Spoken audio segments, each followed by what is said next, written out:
যাইতে পারে না। বাবা শাহজালাল আমেরের মধ্যে ঢুকলেন, দেশের মধ্যে খবর হইয়া গেছে আমাদের দেশে বলে একজন বিশ্বাস হইছে। এই বিশ্বাস যার নাম শাহজালাল, জালিম বাদশা ছিল জালিম। উনি বলতে আছে আমাদের দেশে বলে নূতন পীর হয়েছে, তোমরা যাও রাজ দরবার থেকে 5 জন মানুষ প্রস্তুত করলেন, তোমরা 1 গ্লাস এরকম 1 গ্লাস পানি বা 1 গ্লাস মতান্তরে 1 গ্লাস বিষ এটা নিয়ে যাবা। উনি যদি এটা খেতে পারে বুঝবো উনি সত্যিকার আল্লাহর ওলি। এটার কারণ এটার মধ্যে বিষ, 1 ফোঁটা খাইলে সে মারা যাবে। দিয়া দিছে কয় গ্লাস? 1 গ্লাস বিষ দিয়া দিছে। বাবা শাহজালালের কাছে গেটের মধ্যে দরজা খটখট আওয়াজ দিলেন, ভিতরে লোক আছে? জি আছে। কে? আমরা রাজ বাদশা পাঠাইছে, রাজ দরবার থেকে আমরা 5 জন ব্যক্তি আসছি। বাবা কিসের জন্য আছেন? আমি মুসাফির মানুষ, আমি ফকির মানুষ, আমার কাছে কেন আসছেন? বাবা শাহজালাল বলতে আছে, বাবা কিসের জন্য আমার কাছে আসলেন কষ্ট করে? তো বাবা আমাদের বাদশা আসতে পারে নাই, আপনাকে 1 গ্লাস শরবত দিছে, এটা যদি আপনি খেতে পারেন জালিম বাদশা আপনার কাছে কলমা পড়বে।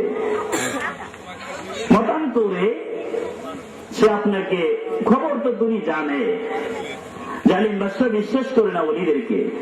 সেই পদের মানুষ বাংলার জমিন আসেনি? আরো জোরে কন। দারহান দুহান পৃষ্ঠে পড়ে আর নলিদের দরবারে যাওন যাইতো না। ওরে বেটা তোর মতন চোট্টা লুচ্চা, তোরা প্রস্তাব পায়খানা করে কুকুরে খায় না, তোর মতন ছাগল জানোয়ারে যদি কথা বলো তাহলে ওলি আল্লাহদের এতে আসে যায় না। ওলি আল্লাহদের সম্মান স্বয়ং কে করছে? আরো জোরে বলেন। লজ্জা লাগে মাথায় নবীর সুন্নাত দিয়া লম্বা দাড়ি রেখা জুব্বা পরে লজ্জা করে না? ওলি আল্লাহরা জমিন পরিষ্কার করছে, সেই জমিনে খানা খায় আর ওলি আল্লাহদের বিরুদ্ধে কথা বলে, ঠিক না? আমরা মুসলমান বাবা, আমরা হুসাইনি কাফেলার লোক। তোমরা মনে করছো হুসাইনকে বিদায় করে আমরা নিরাপত্তা হয়ে গেলাম? খোদার কসম প্রত্যেকটা আশেকে কলিজার মধ্যে একজন হুসাইন আছে। জোরে জোরে কোন সুবহানাল্লাহ। আমরা হুসাইনের কাফেলার লোক, আমরা কোন বাতিলের সামনে মতামত করতে পারি? আমরা মুসলমান, আমরা ওই হুসাইনের কাফেলার লোক, আমরা নবীর আওলাদের রাসূলের লোক। আমরা কোন বেঈমানদেরকে সাপোর্ট করি না, কোন মুনাফিকদেরকে আমরা পরাও দিয়া কথা বলি না, ঠিক কিনা? আমরা যারা উচিত কথা বলে দেই, 1 শ্রেণীর বেয়াদব আছেন, কোরআন হাদিস ঠিক মতো পড়ছে আমল করে না, তাছাড়া আছে বাসারাত নাই, একটা বললে আর একটা মানে না, আছে কিনা? বাবা শাহজালালের কাছে 1 গ্লাস পানি গেলেন বিষ। তিনি বলতেছেন, বাবা এটা তো খাওয়া কোনো চিন্তা ভাবনার কথা না, আমি খাইতে পারবো। তাহলে একটা শর্ত আছে, আমি যদি এটা খাইয়া ফেলাই, আমি তোমাদেরকে বলে দেই এটা যদি আমি খাই তোমাকে জালিম বাদশা বিদায় হয়ে যাবে। জোরে কোন সুবহানাল্লাহ। কিতাবটা লিখছেন সারসিনা দরবার থেকে, আউলিয়া কেরামের কারামত ওই কিতাবটার মধ্যে পাবেন। যেমন তেমন দরবার না, যে দরবারের মধ্যে লক্ষ লক্ষ আলেম জন্ম দেয় এবং ওখান থেকে আলেম বানায়। আলেমের মধ্যে আলেম আছে না? আরো জোরে কম। আলেম হইয়া রাস্তায় ভিক্ষা করে, আছে কিনা? আলেম হইয়া মানুষের বাড়ি বুকাস দিয়া টাকা নাই, আছে কিনা?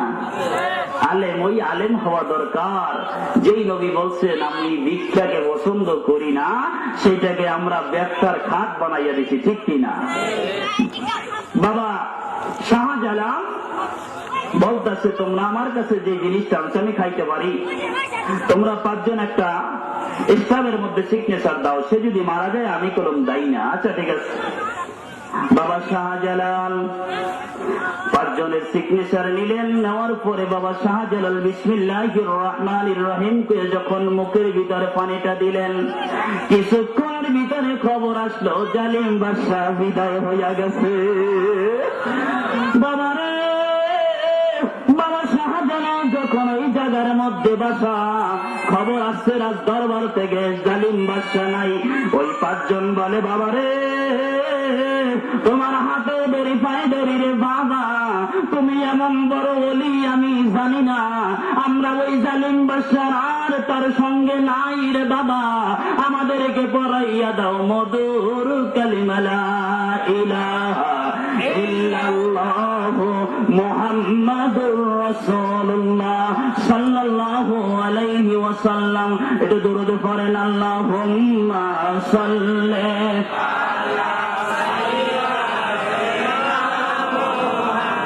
আলা আল্লাহুম্মা সাল্লি মুহাম্মাদ নাবিয়ানা শাফিয়ানা মাওলানা। দিবানিশি মনে রে আমার আর দিও না যন্ত্রণা, হরদমে যদি হইতাম ধনী যাইতাম সোনার মদিনায়। আল্লাহুম্মা মুহাম্মাদ নাবিয়ানা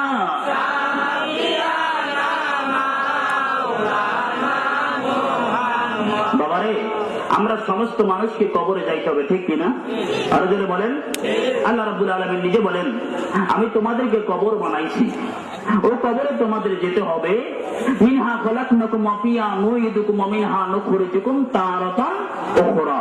আমি তোমারে মাটি দিয়ে বানাইছি, মাটির ভিতরে তোমার যেতে হবে। বাবা, কি নিয়ে যাব? কথা ঠিক আছে না?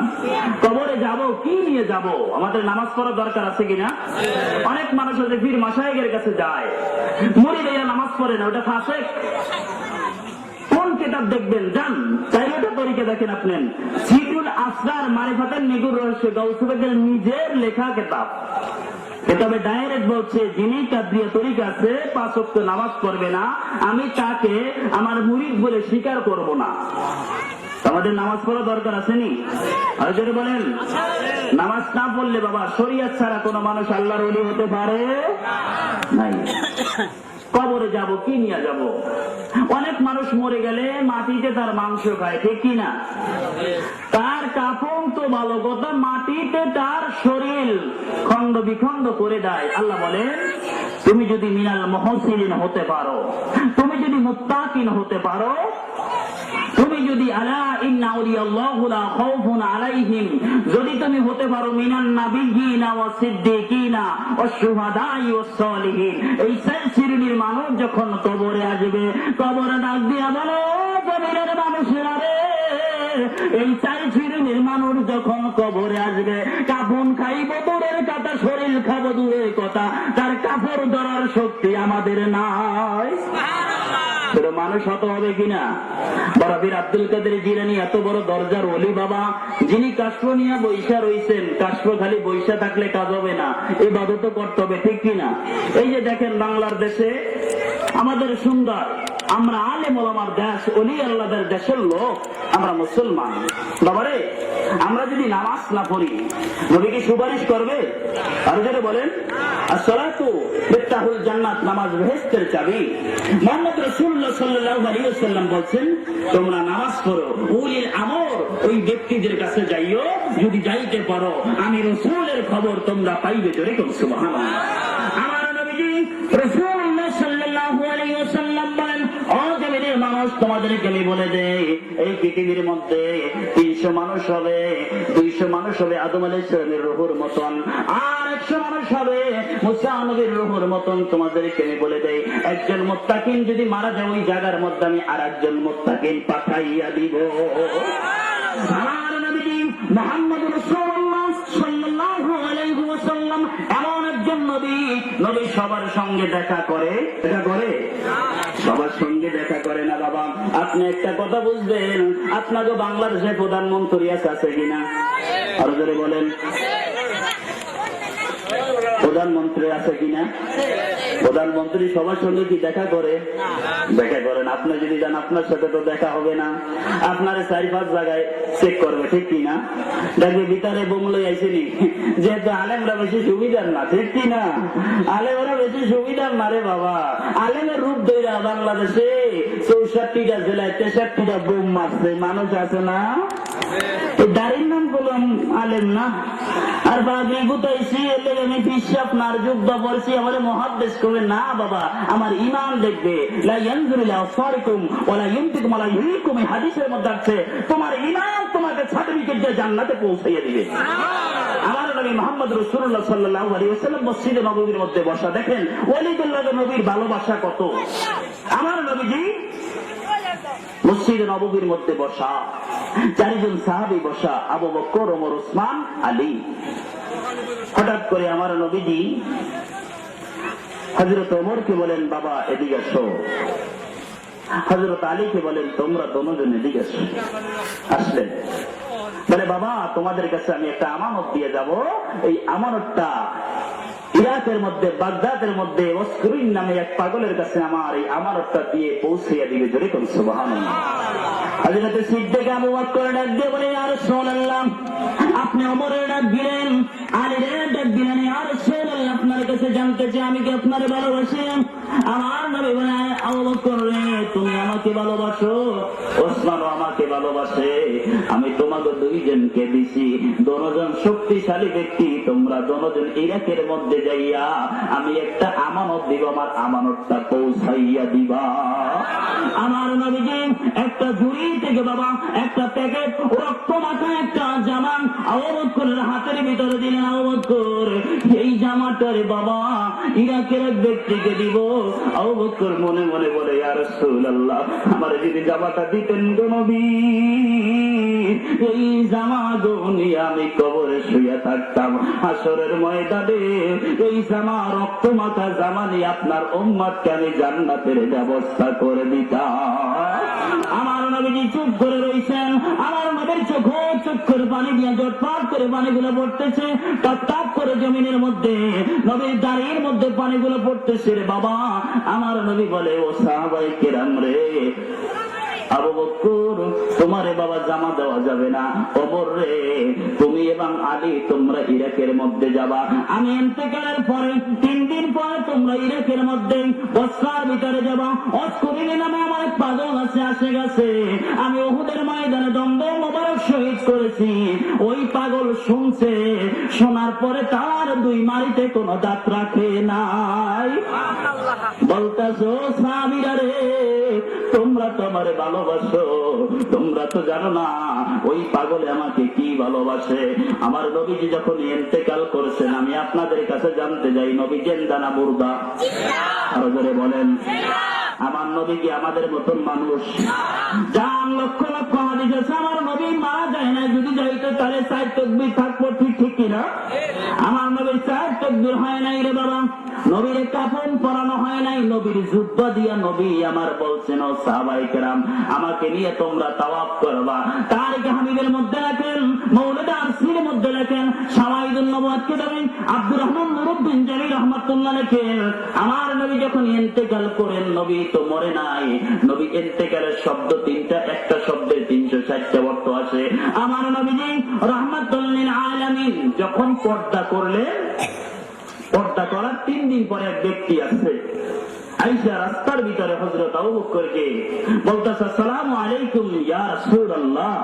আবু বকর আস্তে করে চোখের পানি ছেড়ে দিছে, বলে আমাকে আবু বকর বলে তুমি সম্বোধন করো না, আমি নবীর গোলাম রে, আমি নবীর গোলাম হযরতে আবু বকর। বলতেছে আবু বকর আমার নবী কোন জায়গায়? কয় নবী নাই রে, নবী জান্নাতুল বাকির মধ্যে, নবী আমার রিয়াদুল জান্নাতের মধ্যে আছে, নবী আমার রওজা শরীফের মধ্যে মসজিদে নববীর ভিতরে আছে। ওই ব্যক্তি রওজার সামনে যাইয়া ইয়া রাসূলুল্লাহ ইয়া রাসূলুল্লাহ ইয়া রাসূলুল্লাহ 3টা শব্দ করে যখন চিৎকার দিয়া বেহুশ হইয়া গেলেন, আবু বকর বলে আমি দেখি তার মুখ দিয়া রক্তে বের হইতেছে, ওই ব্যক্তি দুনিয়া থেকে বিদায় হইয়া গেছে। হযরত আবু বকর সিদ্দিক বলেন 3 দিন পরে হযরত আবু বকর বলতেছে, আমি হযরত ওমরকে দেখতেছি একটু পেরেশান অবস্থা। 3 দিন পরে হযরত ওমর এবং আলী ইরাকের মধ্যে গেলেন, ইরাকের ভিতরে যাইয়া তালাশ করলেন এখানে কোন মানুষ আছে ওয়াসকুরিনি নামে পাগল। এক ব্যক্তি বলতেছে যে এখানে পাগল আছে, এই পাগল জঙ্গলে থাকে, যে দেখতেছে জঙ্গলের ভিতরে নামাজের সিজদায় আছে, যেরকম সুবহানাল্লাহ নামাজের সিজদার ভিতরে আছে ওই পাগল। যে সালাম দিচ্ছে, আসসালামু আলাইকুম। ওয়ালাইকুম আসসালাম। ভাই আমাদের সঙ্গে একটু কথা বলেন, আপনারা কে? এটা হইলো আমার ভাই আলী, আমি হলাম ওমর, আমরা হইলাম রাসূলুল্লাহর সাহাবী। যেরকম সুবহানাল্লাহ বলতেছে, ভাই কিসের জন্য আসছেন? আমার নবীজি তোমাকে একটা জুব্বা দিয়া গেছে। বলতেছে, আমি নবীর জুব্বা রাখবো সেই শক্তি তো আমার নাই, বাইরে জুব্বাটা নিয়ে যাও। বলছে, না, এই জুব্বাটা নিয়ে যাবেন। এই জুব্বাটা নেওয়ার পরে আমার নবী আপনার নবীর উম্মতের জন্য দোয়া করতে বলছেন। হযরত ওয়াজকুরনি বলেন, বাবারে ও ভাই, তোমাকে বলে দিলাম, এই জুব্বা দিছে, এই জুব্বা দিয়া হাসরের ময়দানে নবীর উম্মতকে আমি জান্নাতের ব্যবস্থা করে দিব। আল্লাহর ওলিদেরকে ভালোবাসা দরকার আসেনি? আরো জোরে বলেন। কেউ যদি বলে ওলিদের দরবারে যাবেন না, মাথা মনে করবেন শয়তানে প্রস্তাব করছে। কে করছে? কোরআনের বিরোধিতা করে, বালা মাইছে না, ঠিক কি না? আরো জোরে বলেন। কোরআনে ওলি আল্লাহদের বিরোধিতা যারা করবে তারা মনে করবেন ডাইরেক্ট কোরআনের দুশমন, আল্লাহর দুশমন, নবীর দুশমন, সাহাবীদের দুশমন। কোরআন শরীফের মধ্যে আল্লাহ নিজে বলছেন, মা আল্লাহ আমার আল্লাহ নিজে বলেন, তুমি যদি মুহসিন হতে পারো, মুহসিন ওই ব্যক্তি যার হাত দ্বারা পাও দ্বারা কোনো মানুষের ক্ষতি করতে পারে না। ওই ব্যক্তি যা কিছু বলে, অসম্ভব যদি কিছু হয়, আল্লাহ ওটা সম্ভব করে দেয়। জোরে করুন সুবহানাল্লাহ।